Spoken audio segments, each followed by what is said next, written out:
Hello, I'm the Nostalgia Critic. I remember it so you don't have to. Remember the movie Little Nemo Adventures in Slumberland? Well, how about the comic strip? The opera? The game? The freaking postcards? Well then, I guess there's no point in reviewing this. Bye. Hello, I'm the Nostalgia Critic. Okay, let me explain. Little Nemo was a comic strip in the early 1900s. It was about a boy and his adventures in his dreams. It was creative and ran for several years, but that's not our focus here. Our focus is on the animated feature. What kind of dream will you dream, little Nemo? This is an interesting little film, and to be fair, you can't really talk about it unless you go into a little bit of the film's history. It was supposed to be the big showcase to America of Japan's great animation studio TMS, who you'd later recognize from such works as Tiny Toons, Animaniacs, and Batman. But in your Animaniacs tribute, you said it was A-Cab. I was wrong! Judas. It started production in 1982, but was released in 1989. It went through several directors, several writers, and several idea men. People like George Lucas, Ray Bradbury, Brad Bird, and Chris Columbus were all involved at some point. Even the world-renowned Hayao Miyazaki was attached to it once, recalling the pleasant production as the worst experience of his professional career. But what street cred does he have? Writers thought they were putting words to the pictures, animators thought they were putting pictures to the words. It was a mess. But surprisingly, after all this chaos, it still looks like a mess. So, let's sleep perchance to puke. This is Little Nemo. First of all, on this fantasy of whimsical wonder and highly praised animation, just look at how creatively they introduce our credits. Where will you go? Do you know, little Nemo? Yeah, this is it. This is our adventurous introduction. Look out! They might be going to purple! Oh, the whimsy! So after that, we start appropriately enough with our hero Nemo.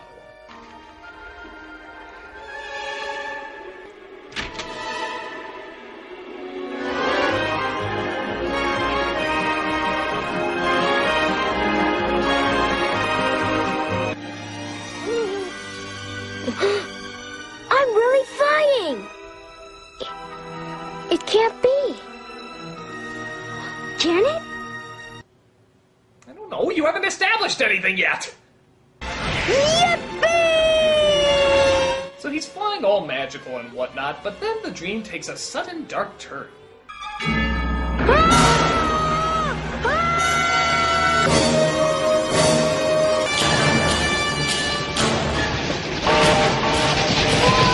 Little Nemo, entering the charming, magical world of death! You know, most kids' films ease you into the dark stuff. This just fucking throws you in there. Yeah, let's hear that calming intro music now. What kind of dream will you dream, little Nemo? What kind of dream will be yours tonight?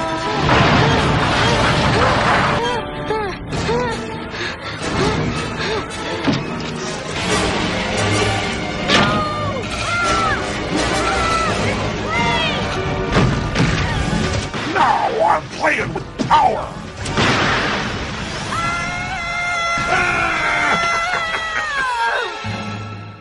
So he wakes up from the dream, and that's it. They never bring it up again, it's nowhere to be mentioned. What was the purpose of that? To show that kids have the ability to dream? Oh, hey, here's another big shocker. Bill Maher might be snobby. So Nemo is now back in the real world. You can tell by him interacting with his mother, father, flying squirrel with airplane goggles. Wait, what? Come on, Icarus, let's go! This is Icarus. Even though all the fantasy stuff happens in his dreams, apparently a flying squirrel with a verbally challenged Gollum voice has some place in solid reality. Step right up and see the most amazing show in the world. He goes to see a parade welcoming the circus in town that will no doubt lead to images he'll see in his dreams. Would you like a ride? Yes, sir! So, if you haven't guessed yet, most of Nemo's dialogue consists of wow and yippee and ha ha ha ha. You pretty much get more interesting dialogue out of one of those talking farm animal toys. The bland, undeveloped character says, Yippee! So Nemo wants to see the circus, but his father says he's too busy to take it. Will you take me to see it, please, Papa? Perhaps tomorrow, Nemo. Have a wonderful day. Oh, gee. And I guess that's it for that scene. Okay, well, we cut to later that night when we see him trying to sneak some pie away, pretending to sleepwalk. Nemo.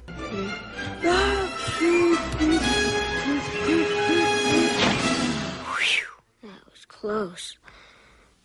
And I guess that's it for that scene. You know, this movie flows about as smoothly as the Grand Canyon Rapids. But after he goes to sleep, we find he starts dreaming again. And this time, he's approached by what should have been interesting characters. Do I have the honor of addressing little Nemo? Mm-hmm. I am a professor. I am a genius. You can call me Professor Genius. Well, I find that name obnoxious and uncreative. I'm going to call you obnoxiously uncreative. We have been sent here on a mission by King Morpheus, the king of Slumberland. King Morpheus? If you take the blue pill, you'll wake up in your bed believing whatever you want to believe. If you take the red pill, you'll end up in Slumberland. Machines!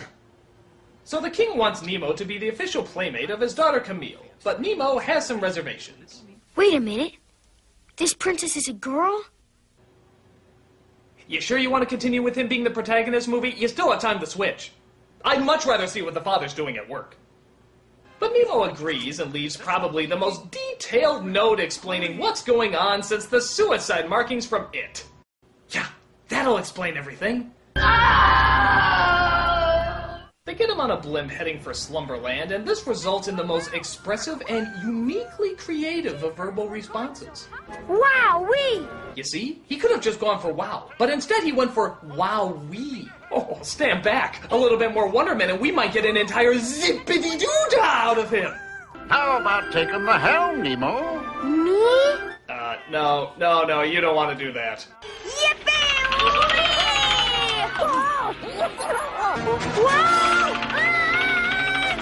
And little Nemo seems to be piloting it. Oh, it bursts into flames! It bursts into flames! Nemo has killed God knows how many enchanted creatures! This is the worst tragedy ever! Oh, I'm at a loss for words, ladies and gentlemen. What numbnuts actually put a small child in charge of a blimp? I simply cannot tell you. Note, we are aware that we've been using the Hindenburg joke too much, but in this case we simply found it unavoidable. You will not be seeing this joke ever again. Oh, the humanity! Oh, the whimsical, cuddly humanity! So they make it to Slumberland, which looks like every other fantasy world from every fantasy story, and they try to introduce Nemo to their king. Oh, no, not again. Wait here. Search the garden! Our king is in another castle! Quick, find 7 toadstools and place them in 7 different locations! We have to cover this up as bizarrely as possible! But Nemo stumbles across the king, who it appears is just a big kid at heart. A big, stupid, totally irresponsible kid. Now, Nemo, my delightful boy, I have invited you here to become my sole heir. Me, sir? Yes, you. I literally just picked your name from a phone book and liked the way it sounded. I stand by my decision. And as my heir prince, it is my solemn duty to give you the golden key. But I must warn you, there is one door you must never open. The door with this symbol on it. You must promise. And this promise, you must never break. I promise. Sir, I promise you. So when does he break the promise? Okay. He then introduces Nemo to his daughter, Princess Camille, wielder of the ever-enchanting on-again, off-again British accent. It's just that no one has ever accepted a royal invitation in his underwear. This is not my underwear. These are my pajamas. But I believe the royal invitation was for you alone, and not for your little rat. He is not a rat. Jesus. So I am in my pajamas. So what? Don't make me actually care about something! Come with me, Nemo. I want to show you all of Slumberland. So, he'll never guess what happens next. They show him some neat stuff and he laughs.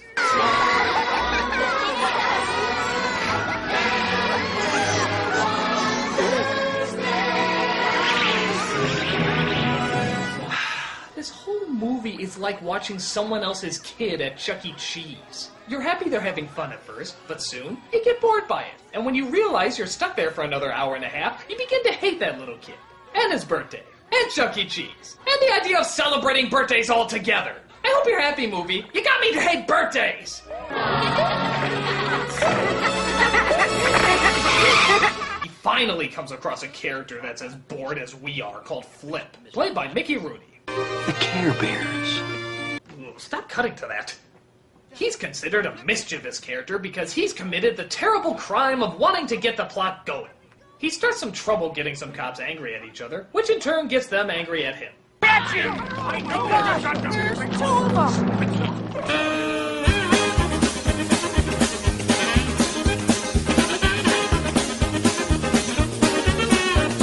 So they fly around, cause some trouble, weird stuff happens, and guess where this gets us? Fucking nowhere!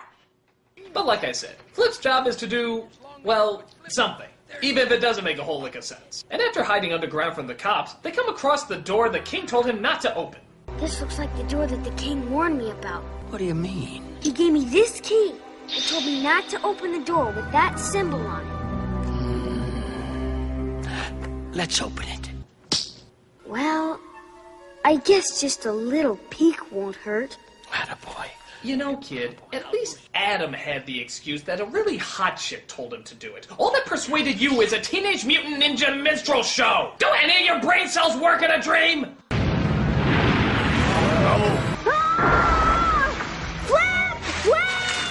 So, because Nemo couldn't handle one thing to do, which was ironically not doing anything, the horrible Nightmare King escapes and plots his evil scheme. But hey, that doesn't stop Nemo from trying to make it to the important event where he's crowned prince. Oh, by the way, the one thing I was told to do I didn't do, and now an unspeakable evil is upon the land. Crown, please! It will be Prince Nemo's solemn duty to protect Slumberland from the Nightmare King as I have done. The royal scepter, our sole defense, will be passed on to the prince. I've explained none of this to him, but I'm sure he will be totally cool with it. I hereby crown you Prince Nemo, royal eminence of all Slumberland. So after Nemo fails to explain that he's fucked up his princely duties even before he became prince, the king and his people decide to take part in probably the most awkward dancing put to film. Your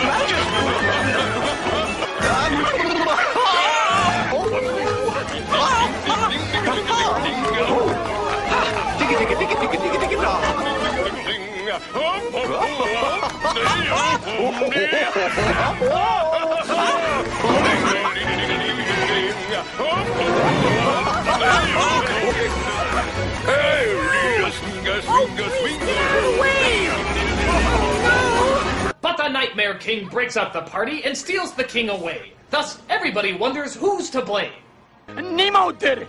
No! Nemo? Nemo? No! No!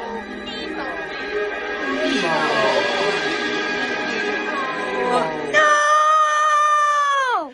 What? Are you serious? You just had him wake up from the dream? What kind of lazy writing is that? Oh, wait, he's still in the dream. Hold on. Why would you tell a story that has a coherent dream all the way through except for this one point? I mean, if the dream hops around, that's fine. I understand. But you can't just change the rules in the middle like that. If you're gonna tell a linear story, tell a linear story. Stick with it. Don't just jump around. That makes no sense. I mean, it's like me in the middle of the review going, Oh, little Nemo was just a dream all along. Oh, it wasn't a dream. It was real. Guess I better go finish the review.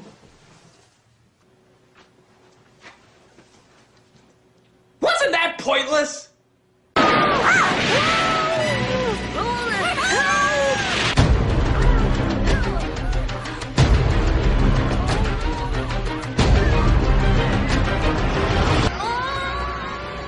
So his room fills up with water, and Somehow that leads him to the middle of the ocean. There, he comes across Professor Genius, who is surprisingly forgiving of the fact that he's doomed everything that he holds dear. Because of me. It's all my fault. No, dear boy, don't blame yourself. Blame the writers who didn't give you a personality. So they work their way back to Slumberland, where it turns out Flip has a map to Nightmare Land, where apparently the king is being held. So the princess sends all of her strongest armies and toughest warriors into Nightmare Land.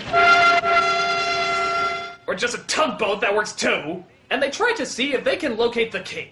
But they get sucked into a giant whirlpool underwater and somehow land on water.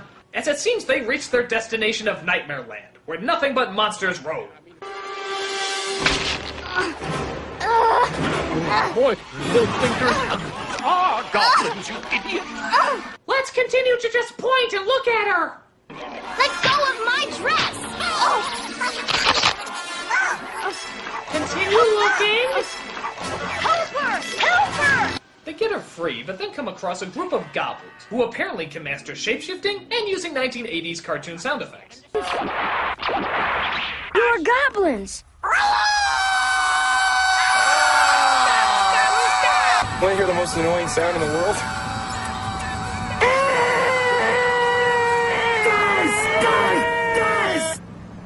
But it turns out these are good goblins who want to help them out on their quest. After, of course, they sing about it. Oh, we are the books, good goblin books.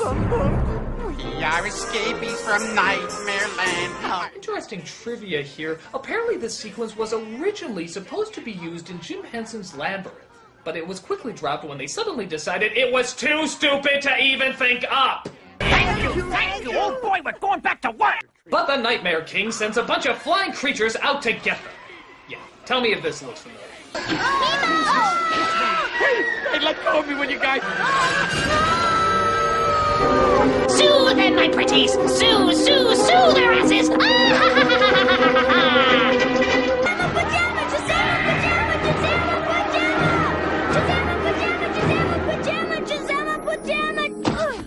scepter!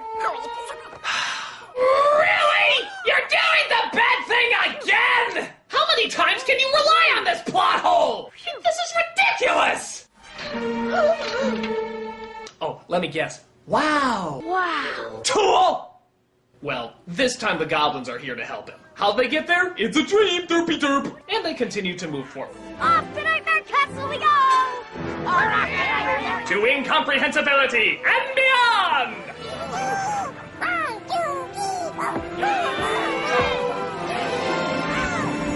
Wait. If we're honestly gonna start from the exact same point again, we might as well do it the right way.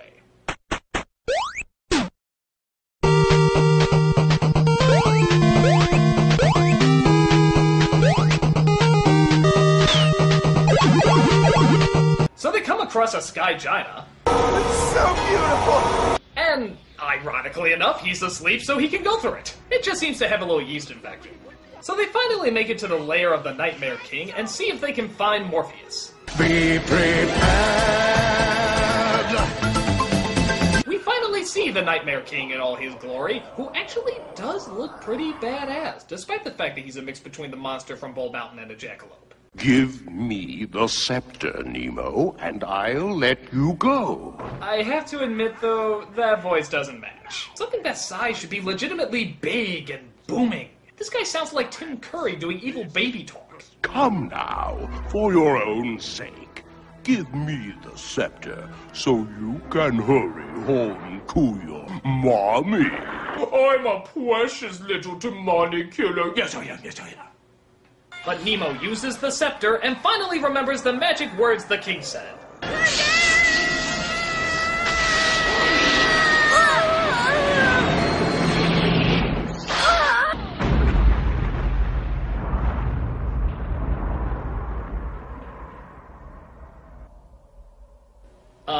No. You have not warranted a silent moment movie. Nothing you've done is big enough that you need to be quiet for a second to let it sink in. So everyone is set free and the king uses his scepter to awaken Nemo. Your courage destroyed the Nightmare King. and his evil kingdom is gone forever. You don't know that. So Slumberland throws a big parade, Nemo smiles with his mouth open, we get more awkward dancing, and we get surprise wake-up number 4. There are so many wonderful things waiting for you today. Well, Mom, sorry I broke my promise and took the pie. So that's what this whole story was about. Pie! Wasn't worth it. Get ready for what, Papa? Well, we decided to go to the circus today. Hot dog! We're going to the circus! The circus? Oh, cool! So it ends with Nemo going to the circus. Aren't you just thrilled? Aren't you glad that he's going to the circus? I'm not. I'm really not. I'd rather see him have his first wet dream than watch any of this crap again. This was stupid. This was incomprehensible. This was terrible. But the animation's nice. You ever have that friend that had that awesome game system when you were a kid and you spend all your time at his house playing it, but then when you really think about it, you don't even know the kid's name? That's this movie.